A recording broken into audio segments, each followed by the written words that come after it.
এখন আলোচনা পেশ করছেন ঢাকার ঐতিহ্যবাহী মিরপুর 10 ফকিরবাড়ি জামে মসজিদের সম্মানিত খতিব, মদিনাতুল উলুম মডার্ন ইনস্টিটিউট বালক কামিল মাদ্রাসার সুযোগ্য আরবি প্রভাষক এবং ইসলামী ভাষ্যকার, বাংলাদেশ বেতার, channel I, Bangla vision, Mohona TV, GTV, channel 24, Asian TV, Bijoy TV ও বাংলাদেশ টেলিভিশন ঢাকা, কেন্দ্রীয় সহপ্রচার সম্পাদক বাংলাদেশ যুব হিজবুল্লাহ, পরিচালক চরদোয়ানি করিমাবাদ দিনিয়া কমপ্লেক্স, পাথরঘাটা, বরগুনা এবং আন্তর্জাতিক খ্যাতি সম্পন্ন মুফাসসিরে কোরআন, দেশ বিদেশের আলোড়ন সৃষ্টিকারী বক্তা আলহাজ মাওলানা মুফতি কুদরতুল্লাহ মাজহারি সাহেব। والسلام على من كان نبيا وآدم بين الماء والطين وعلى آله وأصحابه أجمعين. أما بعد فقد قال الله سبحانه وتعالى في كلامه المجيد وفرقانه الحميد: أعوذ بالله من الشيطان الرجيم. بسم الله الرحمن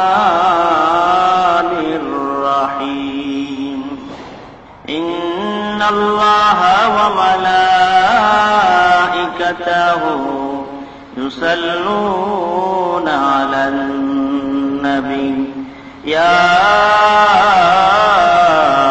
أيها الذين آمنوا صلوا عليه وسلموا تسليما. اللهم صل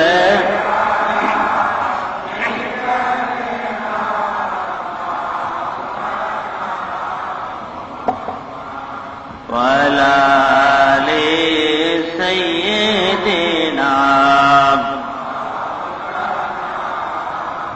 محمد. اللهم صل على مولانا محمد وعلى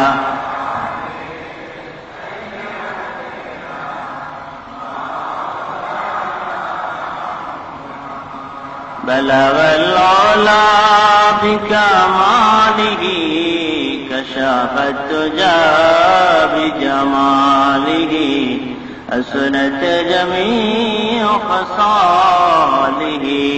صلوا عليه مشرق حب محمد مدلائے دیوالما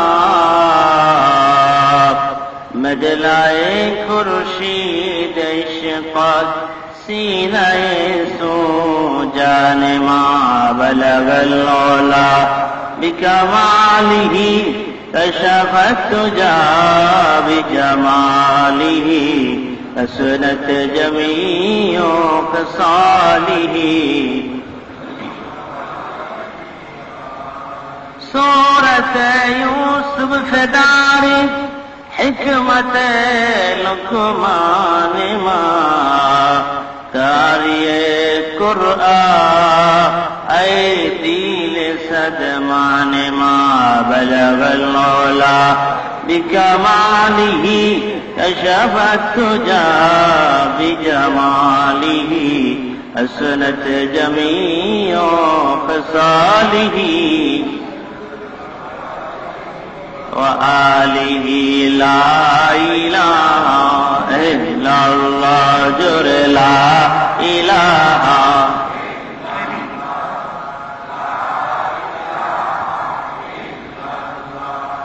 لا الہ الا اللہ لا الہ لا الہ لا إله إلا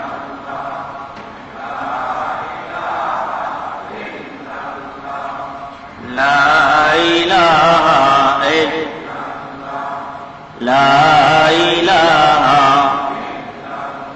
হাসবি রাব্বি জাল্লাল্লাহ মা ফি কলবি নূর মুহাম্মদ সাল্লাল্লাহু লা ইলাহা ইল্লাল্লাহ লা ইলাহা লা ইলাহা अव्वल आखिर है अल्लाह जाहिर बातिन है अल्लाह हाजिर नाजिर है अल्लाह ला इलाहा इल्लल्लाह ला इलाहा ला इलाहा ला इलाहा इल्लल्लाह মুহাম্মাদুর রাসূলুল্লাহ সাল্লাল্লাহু আলাইহি ওয়াসাল্লাম। মহান আল্লাহ রাব্বুল আলামিনের দরবারে অসংখ্য অগণিত শুকর আদায় করি যে আল্লাহ রাব্বুল আলামিন পবিত্র জুমার নামাজ আদায়ের জন্য আল্লাহ পাকের ঘর মসজিদে আসার বসার সুযোগ করে দিলেন। সেজন্য আল্লাহ পাকের দরবারে অসংখ্য অগণিত শুকর আদায় করি। আমরা সবাই পড়ছি আলহামদুলিল্লাহ। আজকের খুতবার বিষয় হচ্ছে সুন্নাত তরিকায় নামাজ পড়ার নিয়ম কানুন। বিষয়টি খুবই গুরুত্বপূর্ণ। আল্লাহ পাক তার হাবিবকে তার দিদারে ধন্য করেছিলেন, মেরাজ শরীফ করেছিলেন। আর সেই মেরাজ শরীফে আল্লাহ পাকের হাবিব গেলেন। যাওয়ার পর দীর্ঘ 27 বছর, কোন বর্ণনা আছে 82,000 আলোক বছর সেই আল্লাহ পাকের দরবারে তার বন্ধু সেখানে বেড়াইছেন। সুবহানাল্লাহ। আল্লাহ রাব্বুল আলামিন তাকে সবকিছু দেখিয়েছেন। জান্নাত দেখিয়েছেন, জাহান্নাম দেখিয়েছেন, হাউজে কাউসার দেখিয়েছেন, আল্লাহ পাকের নূর দেখিয়েছেন। আল্লাহ পাকের সাথে তার দিদার হয়েছে। রাআইতু রাব্বি আহসানা সূরাতি, আমি উত্তম সূরাতে আমি আমার রবকে দেখেছি। বলেন না সুবহানাল্লাহ। সব কিছু দেখালেন। দীর্ঘ 27 বছর পর যখন তিনি রওনা দিবেন, আল্লাহ পাক থেকে বলেন, বন্ধু হে, তোমাকে এত পরে আনছি যত পরে কাউকে আনি নাই। তোমাকে যত কিছু দেখাইছি কোন নবী পয়গাম্বরকে আমি তা দেখাই নাই। বন্ধু হে, এবার তুমি বলো, খুশি হইয়া যাও না বেজার হইয়া যাও? আল্লাহ হাবিব বলেন, আয় আল্লাহ তাআলা, আমাকে যত স্বপ্ন, আমাকে যত কিছু আপনি দেখিয়েছেন যা কোন নবী পয়গম্বরকে দেখান নাই, আমাকে যত ইজ্জত সম্মান দিয়েছেন, যত মর্যাদা দিয়েছেন কোন নবী পয়গম্বরকে আপনি তা দেন নাই, এজন্য আমি খুশি। তবে একটু বেজার এই জন্যে যে আমার উম্মতেরা তো আপনাকে দেখলো না। নবী ছিলেন উম্মতের কান্ডার। সারা জীবন ভর উম্মতের জন্য তিনি কেঁদে গেছেন। এখনো তিনি উম্মতি উম্মতি বলে ওই রওজার ধারে কাঁদতেছেন। আল্লাহ পাক ডেকে বলে, বন্ধু হে, আমি আপনার উম্মতের জন্য 50 ওয়াক্ত নামাজ দান করে দিলাম। যখন আপনার উম্মতেরা এই নামাজের সিজদায় পড়ে যাবে, আমি আল্লাহ রাব্বুল আলামিন তাদের সঙ্গে যাইয়া আমি আল্লাহ তাদের সঙ্গে দিদার দিয়ে ধন্য করব। আসসালাতু মিরাজুল মুমিনিন, নামাজ হচ্ছে মুমিনের মেরাজ। আমাদের মেরাজ কি জোরে বলেন? এই জন্য নামাজ এভাবে পড়তে হবে। হাদিসে জিবরাইল আসছে, জিবরাইল মানুষের ভেসে এসে আল্লাহর হাবিবকে প্রশ্ন করলেন, হুজুর আপনি বলুন, মাল ইহসান, ইহসান কাকে বলে? হুজুর বললেন, আনতা আবুদাল্লাহ কান্নাকা তারাহু ফাইন লাম তাকুন তারাহু ফাইন্নাহু ইয়ারা। হুজুর বললেন, তোমরা এইভাবে নামাজ আদায় করো যেন আল্লাহ পাককে তোমরা নামাজের ভিতরে দেখতে পাচ্ছ। বলেন সুবহানাল্লাহ। আর যদি তুমি আল্লাহকে দেখতে না পাও, তাহলে এই চিন্তা, এই খেয়াল রাখো যে আল্লাহ রাব্বুল আলামিন তোমাকে দেখতেছে। এভাবে যদি নামাজে দাঁড়ানো হয়, তাহলে সেই নামাজটা আল্লাহ পাকের দরবারে মঞ্জুর হয়ে যায়, সেই নামাজটা আল্লাহ পাকের দরবারে কবুল হয়ে যায়, সেই নামাজটা আল্লাহ পাকের দিদার মেরাজে পরিণত হয়ে যায়। বলুন সুবহানাল্লাহ। নামাজ কিভাবে আদায় করব? আল্লাহ নবী বললেন, সাল্লু কামা রাআইতুমুনি উসাল্লি, তোমরা এইভাবে নামাজ পড়ো যেইভাবে আমাকে নামাজ পড়তে দেখো। এক সাহাবী নামাজ আদায় করলেন, এরপর হুজুরের কাছে গিয়ে সালাম দিলেন। হুজুর বললেন, নামাজ পড়ছো? সাহাবী, হ্যাঁ নামাজ পড়েছি। হুজুর বললেন, তোমার নামাজ হয় নাই, আবার নামাজ আদায় করো। ওই সাহাবী আবার নামাজ পড়লেন, আবার নামাজ আদায় করে গিয়ে হুজুরকে সালাম দিলেন। হুজুর বললেন, নামাজ পড়ছো? বললেন, হ্যাঁ হুজুর নামাজ তো পড়েছি। হুজুর বললেন, তোমার নামাজ হয় নাই, আবার তুমি নামাজ আদায় করো। আবার তিনি নামাজ আদায় করলেন, আবার গিয়ে হুজুরকে সালাম দিলেন। হুজুর বললেন, তোমার তো নামাজ হয় নাই। সাহাবী বলে, ইয়া রাসূলুল্লাহ, আমি তো নামাজ পড়ি আর আপনি বলেন হয় নাই, তাহলে হুজুর এবার আপনি নামাজ আমাকে শিখাই দেন। হুজুর বলেন, আমাকে তেমনি ভাবে নামাজ পড়তে দেখো, তেমনি ভাবে তোমরা নামাজ আদায় করো। বলেন সুবহানাল্লাহ। নামাজের সুন্নাত তরিকা, নামাজের কাইফিয়াত, কিভাবে নামাজ আদায় করব, নামাজ সম্পর্কে কোরআনুল কারীমে অসংখ্য নির্দেশ, অসংখ্য হাদিসে নামাজের কাইফিয়াত, কিভাবে নামাজ পড়ব সেই কাইফিয়াত বর্ণনা করা হয়েছে।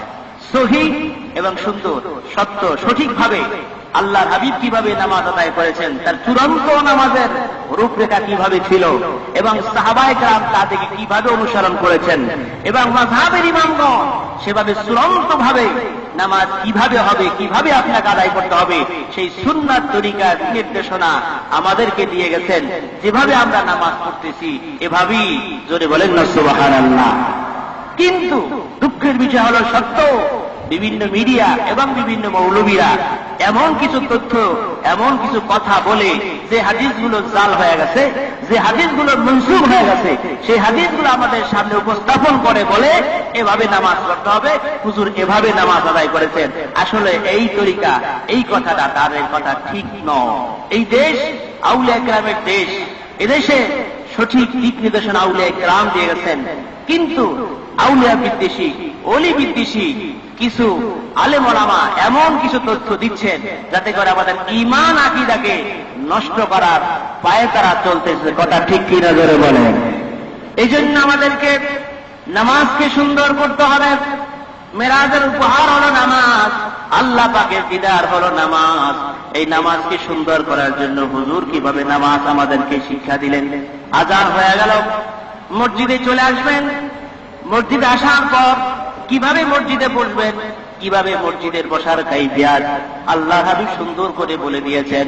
যে আগে জায়গা পাবে সে আগে জায়গা পূরণ করবে। নামাজের প্রথম কাতারে এত সওয়াব, এত নেকি। আল্লাহ হাবিব বলেন, তাকবীরুল আসর, প্রথম কাতারে নামাজ আদায় করলে এত সওয়াব হবে। লোকেরা যদি জানতো তাহলে প্রথম কাতারের জন্য, তাকবীরুলার জন্য লটারি ধরা হতো, কে আগে প্রথম কাতারে শামিল হতে পারে। বলেন সুবহানাল্লাহ।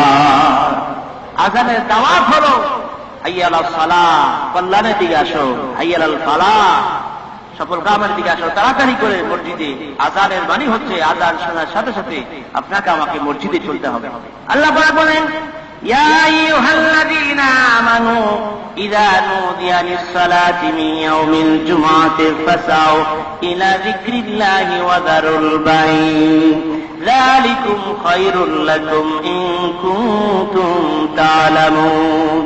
ইয়া আইয়ুহাল্লাযীনা আমানু, হে ঈমানদারগণ, ইযা নুদিয়া লিস-সালাত, যখন নামাজের আযান হয়, আযান তোমরা শুনতে পাও, জুমার আযান যখন শুনতে পাও, ফাসাউ ইলা জুমাতিল্লাহ, ফাসাউ ইলা সালাতিল্লাহ, জুমার নামাজের জন্য, সালাতের জন্য দ্রুত বেগে তোমরা মসজিদে হাজির হয়ে যাও। জোরে বলেন সুবহানাল্লাহ। এই নির্দেশ কার? জোরে বলেন, এই নির্দেশ কার? আল্লাহ। আল্লাহর হুকুম। আল্লাহ বলছেন, ব্যবসা বাণিজ্য ছেড়ে দাও, দুনিয়ার কাজ ছেড়ে দাও, সব কিছু বন্ধ করে দাও। আযান হয়ে গেছে, মসজিদে চলে আল্লাহর কদমে সিজদা দেওয়ার জন্য প্রস্তুতি নাও।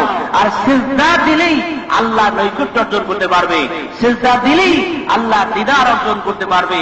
আল্লাহ বলে, ওয়াসজুদ অপতারি, আমার কদমে সিজদা দাও, তাহলে তোমরা আমার নৈকট্য অর্জন করতে পারবে। জোরে জোরে বলুন সুবহানাল্লাহ। আমরা একটু মহাব্বতে জিকির করি, লা ইলাহা, লা জোরে লা ইলাহা, জোরে লা ইলাহা হাসবি রাব্বি জাল্লাল্লাহ মা ফি কলবি আনূর মুহাম্মদ লা ইলাহা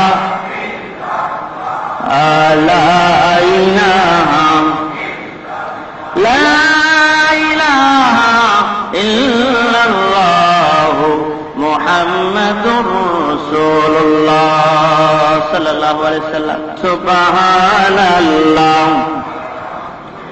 লা ইলাহা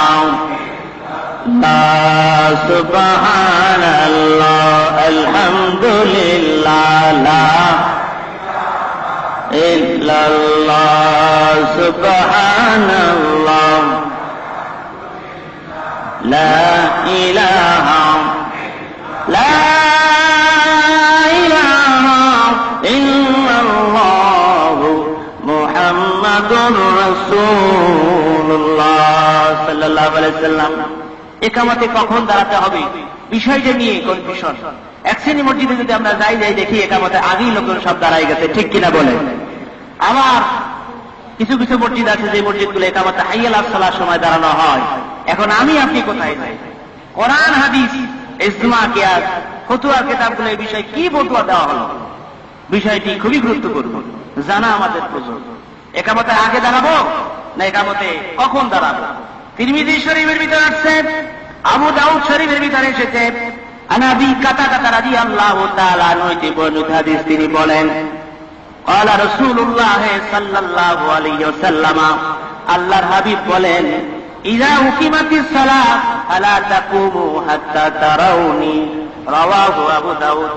আল্লাহর হাবিব বলেন, ইযা উকিমাতিস সালাহ, যখন ইকামত দেওয়া হয়, ফালা তাকুমু, তোমরা দাঁড়াইবে না, হাত্তা ফারাজান নবী সাল্লাল্লাহু আলাইহি ওয়াসাল্লাম, যতক্ষণ পর্যন্ত আমি নবীকে হুজরা থেকে বের হতে দেখো। বলেন সুবহানাল্লাহ। হাদিসটার ভিতরে ব্যাখ্যা তাবিদান, হুজুর কখন হুজুর থেকে বের হতেন?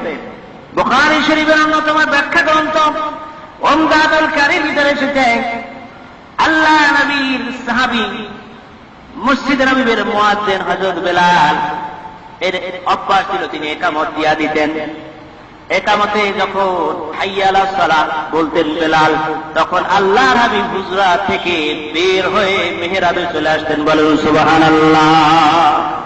আল্লাহ নবীর মিহরাব এবং হুজরা বেশি দূরে নয়, মাত্র 30-40 ফুট দূর। মিহরাব সোজাই হুজরার দরজা। হুজরায় যখন বেলাল ইকামতে হাইয়া আলাস সালাহ বলতেন, হুজুর হুজরাত থেকে বের হতেন, তখন হুজুরকে দেখে সকল সাহাবায়ে কেরাম সকলেই দাঁড়িয়ে যাইতেন। জোরে বলেন সুবহানাল্লাহ। ইকামতের আগে সাহাবায়ে কেরাম দাঁড়াইতেন, হুজুর দাঁড়াইতেন, এরকম হাদিসের ইঙ্গিত কোথাও খুঁজে পাওয়া যায় না। কাতার যদি বড় হয়, বড় জামাত হয়, কাতার প্রয়োজনে আগেই নামাজ আগে ঠিক করে নিতে হবে। মাঠে ময়দানে যেখানে কাতার দেওয়া নাই, নামাজের আগেই কাতার ঠিক করে সকলে দাঁড়িয়ে কাতার ঠিক করে তারপরে বসতে হবে। ইকামত যখন হবে, ইকামতে হাইয়া আলাস সালাহ যখন বলা হবে, তখনই দাঁড়াতে হবে। আমাদের মাযহাবের ইমাম আবু হানিফা রাহমাতুল্লাহ আলাইহি চমৎকার করে তিনি ফতোয়া দিয়ে গেছেন। তিনি বলেছেন, ইকামতে যখন হাইয়া আলাস সালাহ বলা হবে, তখন ইমাম ও মুক্তাদি উভয়কে দাঁড়াতে হবে। বলেন সুবহানাল্লাহ। আর এই কথাগুলো ফতোয়ার কিতাবগুলোতে রেকর্ড করা হয়েছে। ফতোয়া আলমগীরি প্রথম খণ্ড 157 পৃষ্ঠার ভিতরে সুন্দর করে বলা হয়েছে, ইযা দাখালা রাজুল ইনদা ইকামাতি ইকরাউ লাউ ইনতাযারা কায়মান ওয়ালাকিন ইয়াকুদু ইযা ক্বালা মুয়াজ্জিন হাইয়া আলাস সালাহ।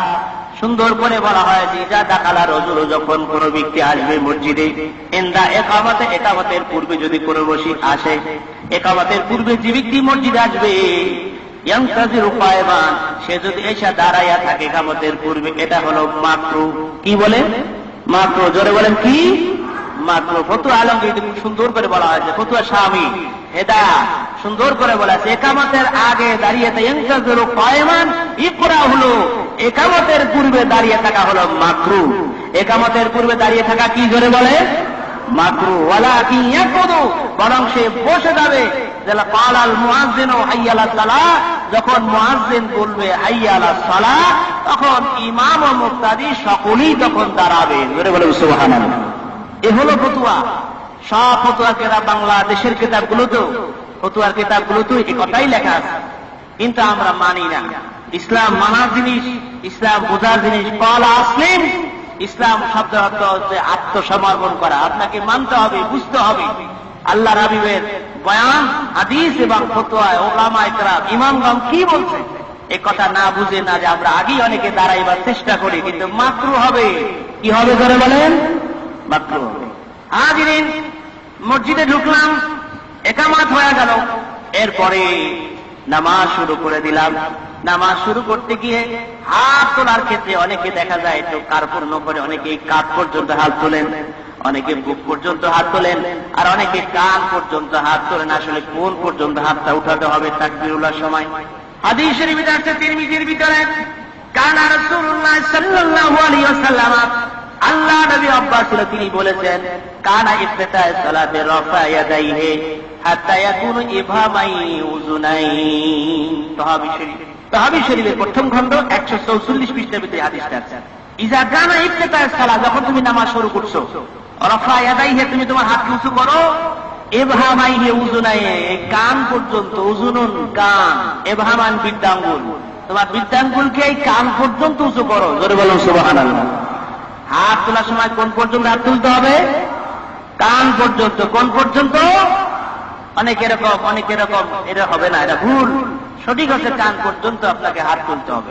হাত তোলার পর হাত বাঁধবো কোথায়, এটা নিয়ে একটা বড় সমস্যা। অনেকেই বুকের উপর হাত বাঁধেন, অনেকেই নাভির উপরে হাত বাঁধেন, অনেকে নাভির নিচে হাত বাঁধেন। আবার অনেকে দলিল দিয়ে থাকেন যে হাদিসে তো আছে বুকের উপরে হাত বাঁধার। আবু দাউদ শরীফের ভিতরে হাদিস আছে, প্রথম খণ্ড 594 পৃষ্ঠার ভিতরে হাদিস আছে। হযরত আলী রাদিয়াল্লাহু তাআলা হাদিসটি বয়ান করেন, তিনি বলেন মিন সুন্নাতে তাহাতা কাফাইহি ইলা কাফাইহি তাহাতা সুররাতে। হযরত আলী রাদিয়াল্লাহু তাআলা বলেন, আল্লাহ নবী বলেছেন মিন সুন্নাতে, সুন্নাত নিয়ম হলো কাফাইহি ইলা কাফাই, এক হাত দিয়ে আর এক হাত ধরবে, এবং তাহাতা সুররাতে, নাভির নিচে হাত বাঁধবে। বলেন সুবহানাল্লাহ। হাত কোথায় বাঁধতে হবে? জোরে বলেন, হাত কোথায় বাঁধতে হবে? নাভির নিচে হাত বাঁধতে হবে। তাহাতা সুররা, তাহাতা মানে নিচে, সুররা মানে নাভি, নাভির নিচে হাত বাঁধতে হবে, এটাই সুন্নাত। এখন বলবেন বুকের উপর হাত বাঁধার কথা তো হাদিস আছে, বুকের উপর হাত কারা বাঁধবে? এই জন্য মাযহাবে ইমাম আবু হানিফা রাহমাতুল্লাহ আলাইহি চমৎকার তিনি ফতোয়া দিয়ে গেছেন, বুকের উপর হাত বাঁধবে মা বোনেরা। বুকের উপর হাত বাঁধবে কারা? মা বোনেরা। আর নাভির নিচে হাত বাঁধবে পুরুষেরা। তাহলে উভয় হাদিসে আমল করা হলো।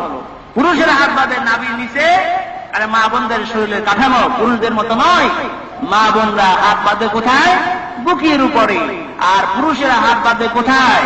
নাভির নিচে। এটা শুধু আমার নবীর অভ্যাস নয়, আমার নবী বলেন এটা পূর্বে নবীদের অভ্যাস। হযরত আনাস রাদিয়াল্লাহু তাআলা বলেন, মুসান্নাফ সাহেবের ভিতরে হাদিস আছে, সালাসাতু মিন আখরাবিন নবুওয়াতি তাজিল ইফতার, তাজিল ইফতার, তাখির সুহুর, তাজিল ইফতার, ইয়াদাল ইউমনা আলাল ইসরা তাহাতা সুররাতে। হযরত আনাস বলে, আল্লাহ নবী বলেছেন পূর্বে নবীদের অভ্যাস ছিল তিনটা।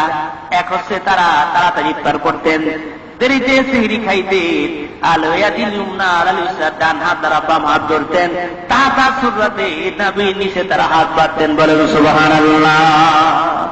পূর্বে নবীদের অভ্যাস এটা ছিল যে তারা নাভির নিচে হাত বাঁধতেন। তাহলে নামাজের ভিতরে হাত কোথায় বাঁধতে হবে? জোরে বলেন, হাত কোথায় বাঁধতে হবে? সবাই মিলে বলেন, কোথায় বাঁধতে হবে? নাভির নিচে পুরুষরা হাত বাঁধবে, মা বোনরা বুকের উপরে হাত বাঁধবে। সুতরাং কেউ ভুল করে মা বোনদের মতো বুকের উপর হাত বাঁধে। এবার নামাজে দাঁড়িয়ে গেলাম, নামাজ শুরু হয়ে গেল। সানা পড়তে হবে, আউযু বিল্লাহ বিসমিল্লাহ প্রথম রাকাতে পড়তে হবে। কেরাত শুরু করে দিলাম, সূরা ফাতিহা তেলাওয়াত করা শুরু করে দিলাম, কেরাত শুরু করে দিলাম। লা সালাতা লিমান লা ইয়াকরা বিফাতিহাতিল কিতাব, আল্লাহ নবী বলে সূরা ফাতিহা ছাড়া নামাজ হবে না। যিনি একা নামাজ পড়তেছেন তাকেও সূরা ফাতিহা পড়তে হবে, এবং যিনি ইমাম হবে তাকে পড়তে হবে। যিনি মুক্তাদি ইমামের পিছনে নামাজ আদায় করতে আসছে তাকে পড়তে হবে। বিষয়টি নিয়ে হাদিসের ব্যাখ্যা দিতেছে ইমাম তিরমিজি তিনি বলেন ইজা কানা মুসাল্লি ওয়াহাদান, মুসল্লি যদি একা হয় অথবা ইমাম হয় তাকে অবশ্যই সূরা ফাতিহা পড়তে হবে। কিন্তু যিনি মুক্তাদি হবেন, ইমামের পিছনে নামাজ আদায় করবেন, তাকে সূরা ফাতিহা এবং কিরাত পড়তে হবে কিনা, বিষয়টি খুবই জটিল, খুবই গুরুত্বপূর্ণ জানা দরকার। এক শ্রেণী ভাইরা ভুল হাদিস বুঝে, ব্যাখ্যা বুঝে বলতেছে মুক্তাদিরও সূরা ফাতিহা এবং কিরাত করতে হবে। অথচ আল্লাহ রাব্বুল আলামিন স্বয়ং কোরআন কারীমের সূরা 204 নম্বর আয়াত নাযিল করে জানাই দিলেন, ওয়াইযা কুরিয়াল কুরআনু ফাসতামিউ লাহু ওয়া আনসিতু লাআল্লাকুম তুরহামুন। ওয়াইযা কুরিয়াল কুরআন, যখন কোরআন তেলাওয়াত হয়, ফাসতামিউ, তোমরা শ্রবণ করো, ওয়া আনসিতু, তোমরা চুপ থাকো, লাআল্লাকুম তুরহামুন, তোমাদের উপরে রহম করা হবে। বলেন সুবহানাল্লাহ। আল্লাহ বলে ইজা কুরিয়াল কুরআন, যখন ইমাম কোরআন পড়তেছে, ফাসতামিউ, তুমি শ্রবণ করো। ইমামের কিরাত শোনা যায়, মাগরিবের সময় ইমাম সাহেব কিরাত করতেছে শোনা যায়, ইশার কিরাত শোনা যায়, ফজরের কিরাত শোনা যায়, তখন শ্রবণ করো। ওয়ানসিতু, চুপ থাকো, যুহরের কিরাত শোনা যায় না, আসরের কিরাত ইমামদের পড়তেছে রাস্তে শোনা যায় না, তখন তোমরা চুপ থাকো, লাআল্লাকুম তুরহামুন, তোমাদের উপরে রহম করা হবে। তাফসীর রুহুল বায়ানের ভিতরে এসেছে, এই আয়াত নাযিল হওয়ার পূর্বে সাহাবায়ে কেরাম ইমামের পিছনে কিরাত পড়তেন, এই আয়াত নাযিল হওয়ার পরে আর সাহাবায়ে কেরাম ইমামের পিছনে কিরাত পড়ে নাই। বলেন সুবহানাল্লাহ। এবার হাদিস শরীফ গুলো, আল্লাহ নবী একদা নামাজ ইমামতি করছিলেন, আর হুজুরের পিছনে সাহাবায়ে কেরাম তারাও কিরাত পড়ছিলেন, সূরা ফাতিহা পড়ছিলেন। আল্লাহ নবী সালাম ফিরালেন, এরপর বললেন, সাহাবীরা তোমরা কি আমার পিছনে কিরাত পড়ছো? সাহাবায়ে কেরাম বললেন, ইয়া রাসূলুল্লাহ। তারা চুপ থাকলেন, কেউ কিছু বলে না ভয়তে। হুজুর বললেন, তোমরা কি আমার পিছনে কেউ কিরাত পড়ছো না? সাহাবায়ে কেরাম চুপ থাকলেন। 3 বার প্রশ্ন করার পর তখন এক সাহেব বলে, হ্যাঁ হুজুর, আমি তো পড়ছি। হুজুর বললেন, না তাফাল, কখনোই হবে ইমামের পিছনে কিরাত পড়বে না। কারণ হলো, মান কানা লাহু ইমামুন ফাকিরাতুন ইমামুন কিরাতুল লাহু, যে ব্যক্তির ইমাম আছে, ইমামের কিরাতি মুক্তাদির কিরাত। বলেন সুবহানাল্লাহ। ইমামের কিরাতি মুক্তাদির কিরাত, সূরা ফাতিহা এবং কিরাত মুক্তাদির কিছুই পড়া লাগবে। যদি আপনি চালাকি করে পড়েন তাহলে আপনার শাস্তি হবে, পানিশমেন্ট হবে। আল্লাহ নবী বলেন, আল্লাযী ইয়াকরাউ খালফাল ইমাম ফামিনু মিনহু তুরাব, যে ব্যক্তি ইমামের পিছনে কিরাত পড়ে, হুজুর বলছেন তার মুখের ভিতরে ছাই দিয়া দাও, তার মুখের ভিতরে ফামিনহু তুরাব, মাটি দিয়া দাও। যে চালাকি করে ইমামের পিছনে কিরাত পড়ে, তার মুখের ভিতরে ফামিনহু তুরাব, তার মুখের ভিতরে কি দিয়া দাও? মাটি দিয়া দাও। সুতরাং ইমামের পিছনে মুক্তাদির সূরা ফাতিহা এবং কিরাত পড়তে হবে, পড়তে হবে, পড়া লাগবে, লাগবে। ইসলাম সহজ। ইমাম আবু হানিফা, ইমাম শাফি, ইমাম মালিক, ইমাম হাম্বল, 4 মাযহাব ইমাম একই ফতোয়া দিয়েছেন। কোন ব্যক্তি যদি আইসা দেখে ইমাম রুকুতে চলে গেছে, তাহলে কোন মুক্তাদির সূরা ফাতিহা কিরাত কিছুই লাগবে না, বরং সে আল্লাহু আকবার বলে ইমামের সাথে রুকুতে শামিল হয়ে যাবে। যদি সূরা ফাতিহা কিরাত করা জরুরি হইতো মুক্তাদির, তাহলে সূরা ফাতিহা কিরাত করে তারপর রুকুতে যেতে, তাহলে তো রুকু আর পাওয়াই যাবে। হুজুর বলছেন, 4 মাসে ইমামগণ ফতোয়া দিয়েছেন, কোন ব্যক্তি যদি এসে দেখে যে মসজিদে ইমাম সাহেব রুকুতে চলে গেছে, সে আল্লাহু আকবার বলে রুকুতে চলে গিয়ে শুধু সুবহানা রাব্বিয়াল আযীম একবার পড়তে পারলেই তার রুকু সে পেয়ে গেল। ইসলাম সহজ, ঠিক কিনা জোরে বলে? তাহলে ইমামের পিছনে সূরা ফাতিহা এবং কিরাত পড়া লাগবে, জোরে বলে লাগবে। কিরাত শেষ হয়ে গেল, সূরা ফাতিহা শেষ হয়ে গেল, এরপর দেখা যায় সবাই মিলে জোরে বলে আমিন, ওয়ালা দাল্লিন, আমিন। জোরে সকলে বলে আওয়াজ দিয়া। এখন আওয়াজ দিয়া পড়তে হবে না আওয়াজ ছাড়া পড়তে হবে, বিষয়টি নিয়ে একটু কনফিউশন। 1 নাম্বার কথা হলো, আমিন শব্দটি কোরআনের আয়াত না। আমিন শব্দটি কোরআনের আয়াত না। আপনি আজকে বাসায় যে কোরআন শরীফ খুলে দেখবেন যে ওয়ালা দাল্লিনের পর আর কিছু লেখা আসেনি, ওয়ালা দাল্লিনের পর আর কিছু লেখা নাই। আমিন শব্দটি সূরা ফাতিহার শেষে যে আমিন বলা হয়, এটি কোরআনের আয়াত না। আর কোরআনের আয়াত ছাড়া, তাকবীর ছাড়া কোনো জিনিস নামাজে জোরে পড়া যাবে, যাবে না। এরপরে হাদিসগুলো বিশ্লেষণ করা হোক। বুখারী শরীফ প্রথম খণ্ড 108 পৃষ্ঠার ভিতরে চমৎকার করে হাদিস আছে। হযরত আবু হুরায়রা রাদিয়াল্লাহু তাআলা হাদিসটি বলেছেন যে আমিন জোরে বলতে হবে না, আস্তে বলতে হবে। বিষয় আল্লাহ নবী বলেন, ইযা কানা আহাদুকুম আমিন ওয়া ক্বালাতিল মালায়েকাতু ফিস সামাই আমিন ফাআফাত ইহরাউ উকরা গুফরা লাহু মা তাকাদ্দামা মিন জামবি। আল্লাহর হাবিব বলেন, ইযা কানা আহাদুকুম আমিন, যখন তোমাদের কেউ বলে আমিন, ওয়া ক্বালাতিল মালায়েকাতু ফিস সামাই আমিন, তখন আসমানের ফেরেশতারা বলে আমিন। ফাআফাকাত, যদি তাদের আমিনের সাথে তোমার আমিন মিলে যায়, অর্থাৎ ফেরেশতাদের আমিনের সাথে তোমার আমিন মিলে যায়, তা আল্লাহ রাব্বুল আলামিন খুশি হয়ে তোমার সগীরা গুনাহগুলো মাফ করে দেয়। বলেন সুবহানাল্লাহ।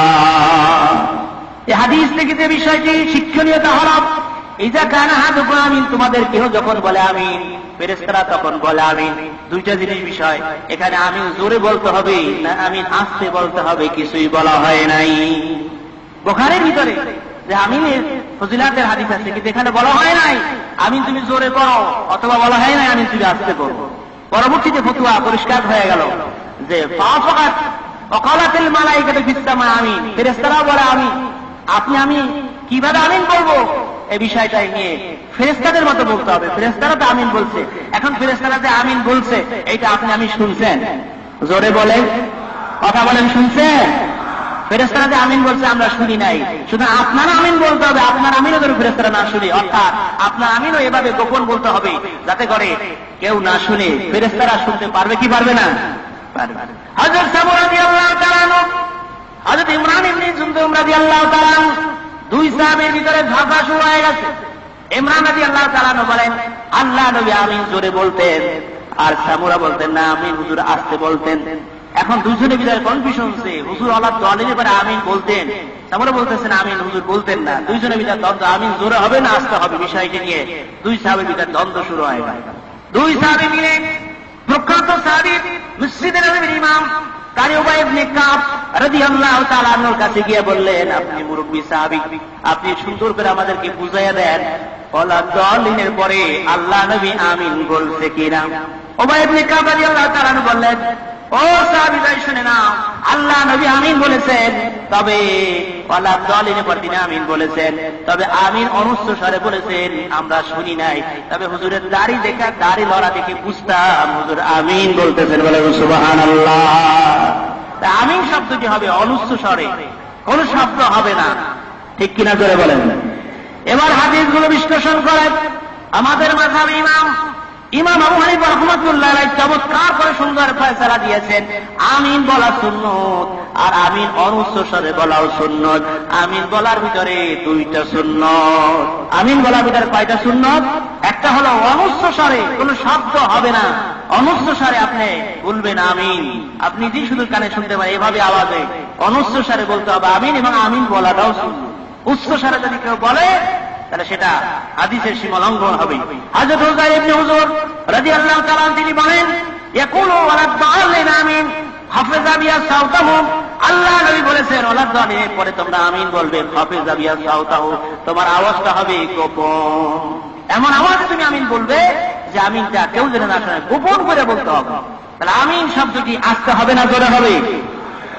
অনুচ্চ স্বরে। আমিন কিভাবে পড়তে হবে? অনুচ্চ স্বরে, কোন শব্দ হবে। এবার রুকুতে যাওয়ার আগে অনেক ভাইয়েরা দেখা যায় যে বারবার হাত তুলতেছেন, তাকে বলে হয় রফিয়া দেয়, বারবার হাত তুলতেছেন। আসলে আল্লাহ নবী কি বারবার জীবনে হাত তুলছেন?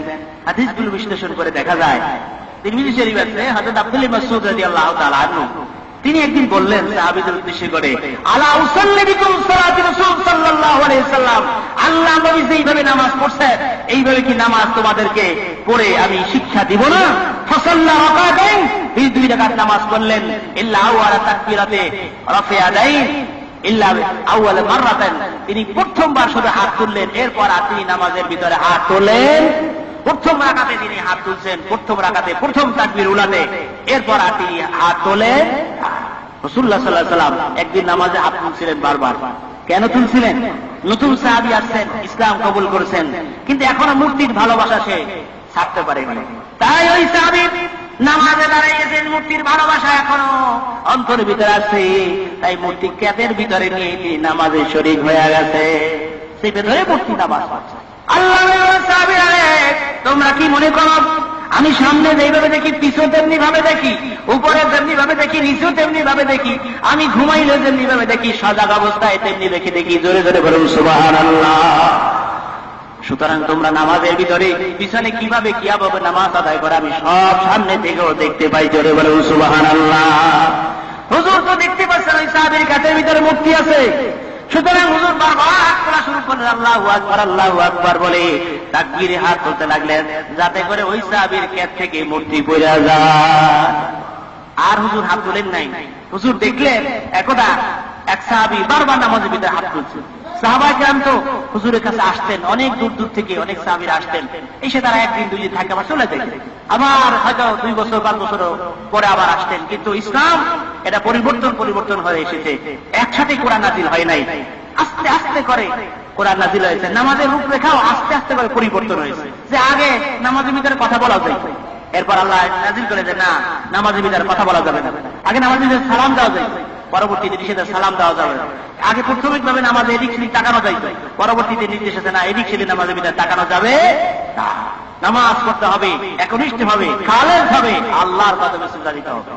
সাহাবায়ে কেরাম যখন যেভাবে দেখে গেছেন সেভাবেই সে আমল করেছেন, কিন্তু আমল তো আস্তে আস্তে পরিবর্তন হয়েছে। হুজুরের জীবনের শেষ আমলগুলো কিভাবে ছিল, এটাই হলো পরিধানযোগ্য, এটাই হলো আমাদের জন্য গ্রহণীয়। পরবর্তীতে আল্লাহ নবী একদা দেখলেন এক সাহাবী নামাজের ভিতরে বারবার হাত তুলতেছেন।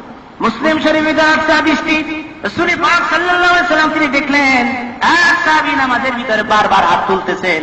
তখন হুজুর রাগ করে বললেন, মালি আরাকুম রাফিআইদিকুম কান্নাম আযযাবুল খাইলি শুমুসিন উসকুনু বিসসালাত। মালি আরাকুম, তোমাদের কি হইল? মালি আরাকুম রাফিআইদিকুম, তোমরা নামাজের ভিতরে বারবার হাত তুলতেছো কেন? কান্না আযযাবুল খাইলি শুমুসিন, যেভাবে পাগলা ঘোড়া দৌড়ায় যখন লেজ উঁচু করে নিচু করে পাগল হয়ে এসে দৌড়াচ্ছে, আর তোমরা সেইভাবে নামাজের ভিতরে বারবার পাগলা ঘোড়ার লেজের মতো হাত তুলতেছো আর নামাইতেছো কেন? উসকুনু ফিস সালাহ, নামাজের ভিতরে খামোশ হয়ে যাও, সুন্দরভাবে নামাজ আদায় করো। জোরে বলুন সুবহানাল্লাহ।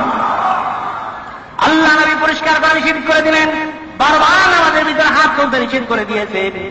পরিষ্কার করে হাদিস আসছে মুসলিম শরীফের হাদিস, মালি আরাকুম রাফিআইদিকুম কান্নাবা আযবুল খাইলি শুমুস, তোমরা বারবার নামাজের ভিতরে হাত তুলো না।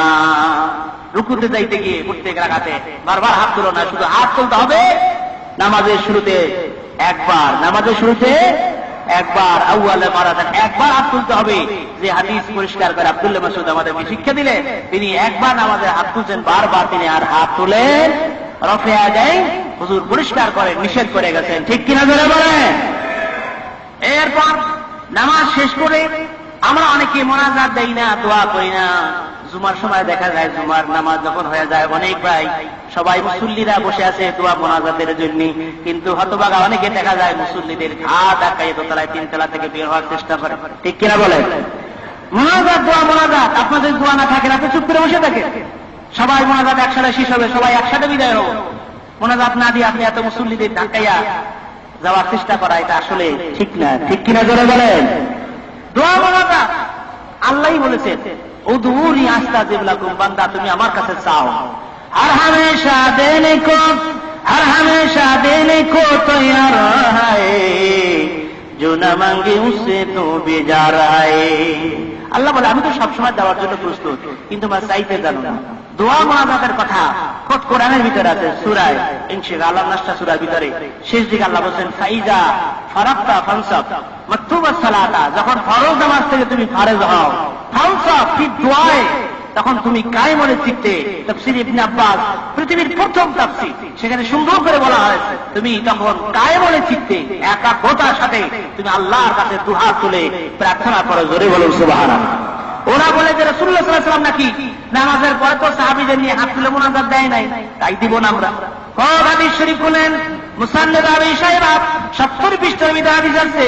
হযরত আসওয়াদ ইবনে আমির বলেন, ক্বালা সাল্লাইতু মা রাসূলুল্লাহ সাল্লাল্লাহু আলাইহি ওয়াসাল্লাম ফাজরা সুম্মা সাল্লামা ওয়া ইন হারাফা রাফা ইয়াদাই।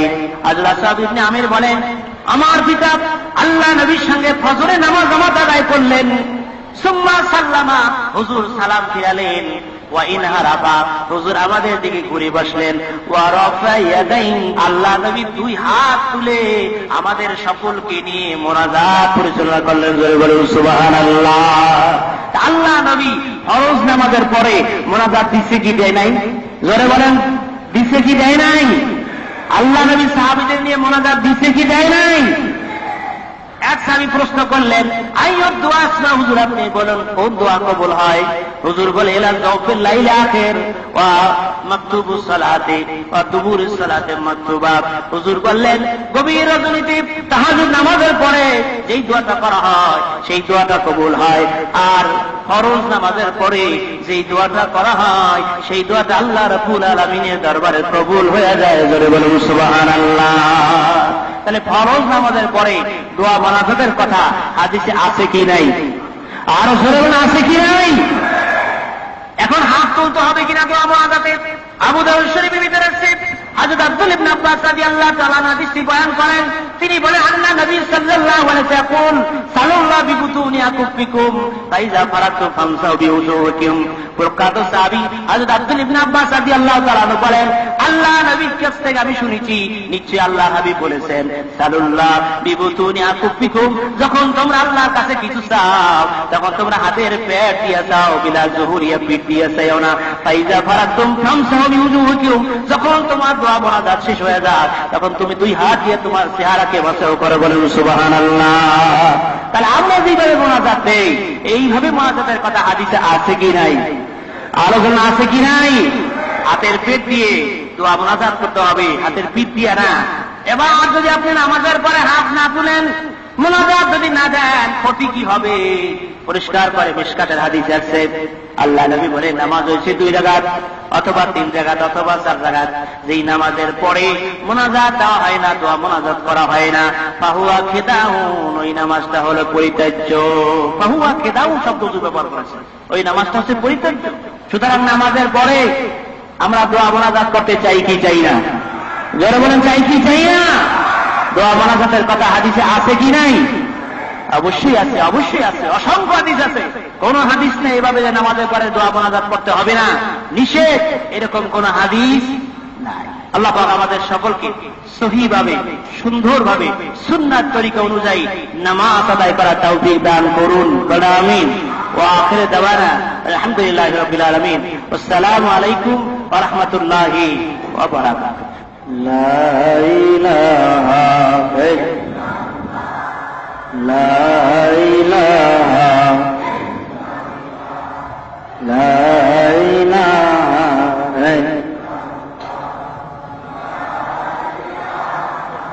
ইল্লাল্লাহ লা ইলাহা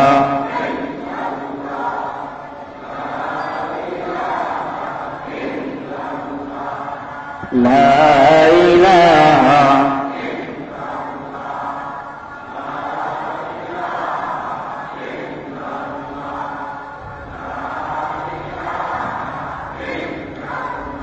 حسبي ربي جل الله ما في قلبي لا نور محمد صلى الله لا إله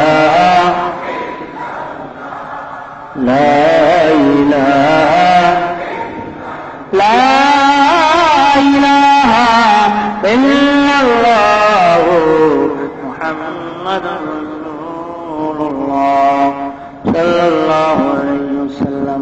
জীবন ভর আমরা বহুত গুনাহ করেছি, জীবনের গুনাহ কথা স্মরণ করুন, আল্লাহ তাআলা দরবারে খালেস তওবা করুন। সকলে আমার সাথে পড়ুন, আউযু বিল্লাহি মিনাশ শাইতানির রাজীম, বিসমিল্লাহির রহমানির রহিম, আস্তাগফিরুল্লাহ রাব্বি মিন কুল্লি যামবিন ওয়া আতুবু ইলাইহি লা হাওলা ওয়ালা কুওয়াতা ইল্লা বিল্লাহি আলিয়্যিল আযীম। ইয়া আল্লাহ, আমরা তওবা করতেছি, গুনাহ সগীরা, গুনাহ কবীরা, গুনাহ শিরক, গুনাহ বিদআত, গুনাহ জানা, গুনাহ অজানা, সকল প্রকার গুনাহ হতে ইয়া আল্লাহ আমাদেরকে ক্ষমা করে দিন। আমরা দিল এবং জবানে ইকরার করিতেছি কালিমা তাইয়্যিবা লা ইলাহা ইল্লাল্লাহু মুহাম্মাদুর রাসূলুল্লাহ। আল্লাহুম্মা আমিন, আল্লাহুম্মা আমিন, আল্লাহুম্মা আমিন। ربنا ظلمنا أنفسنا وإن لم تغفر لنا وترحمنا لنكونن من الخاسرين.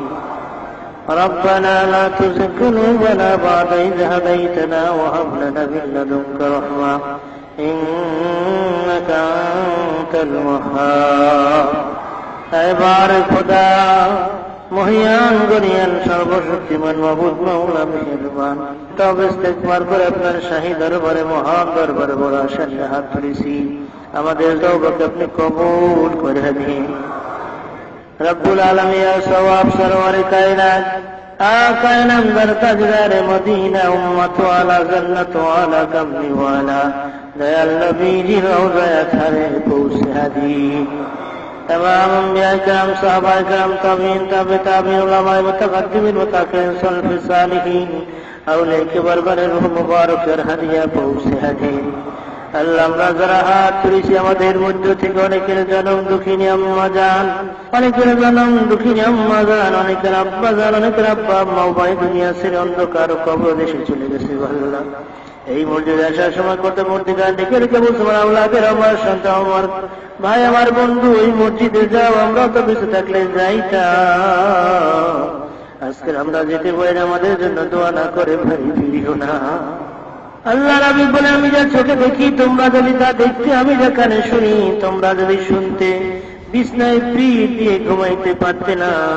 কারো মার কবরে কার বাবার কবরে জাহান্নাম ধাউ ধাউ করে জ্বলতেছে। আল্লাহ আমরা রাত্রি আমাদের মা বাবা বংশ আত্মীয় স্বজন পাড়া প্রতিবেশী উস্তাদ ময় মুরব্বী কেউ যেন কবরে কান্দে না। আল্লাহ সকলের কবর গুলো জান্নাতের বাগান বানিয়ে দাও। রব্বির হামহুমা কামা রাব্বায়ানি সগীরা। আল্লাহ বলা শানিয়া তুলসী কখন মালাকুল মউত আছে আমাদের চোখের সামনে হাজির হয়ে যায়। আল্লাহ মৃত্যুর কথা শোনা হলে দিলে বড় ভয় লাগে, কেমনে যাবো কখনো একা একা একা। দুনিয়া বিপদে পড়ে গেল আত্মীয় স্বজন বন্ধু বন্ধু এগিয়ে আসে গো, ওই কবরে যদি বিপদে পড়ে আল্লাহ আপনি ছাড়া তো আর কেউ না। আল্লাহ ওই কবরে যদি কিছুই জোগাড় করতে পারি নাই, আজকের দোয়া মুনাজাতের উসিলায় আমাদের তামাম জিন্দেগির গুনাহগুলো আপনি মাফ করে দিন। আল্লাহ আমাদের সকলের উপরে খাস রহমত আপনি নাযিল করে দিন।